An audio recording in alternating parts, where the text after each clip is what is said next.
అందుచేత సంసారాన్ని వదిలేసి అరణ్యాలు పొమ్మని ఎక్కడా చెప్పలేదు. ఆహారాలు అన్నపానీయములు మాని కఠోర తపస్సులు చేయమని చెప్పలేదు.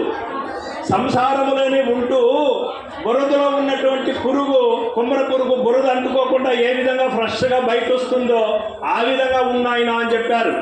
అదేవిధంగా చీకటి వచ్చింది, సూర్యుడు వచ్చినాడంటే చీకటి పోతూ ఉంది. ఎక్కడికి పోయింది ఆ చీకటి? సూర్యుని ఏమైనా అంటిందా? అంటలేదు కదా. ఆ విధంగా ఉంటారు గురుమూర్తులంతా కూడా.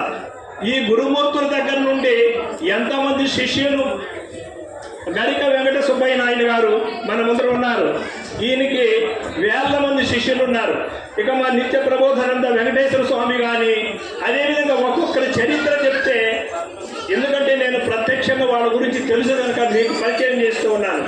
ఎంతమందిని తరింపచేశారు, ఎంతమందిని భ్రాంతి రహితులు చేశారు. ఇటువంటి వాళ్ళందరికీ ఒకసారి జై సద్గురు ప్రభు మహారాజ్.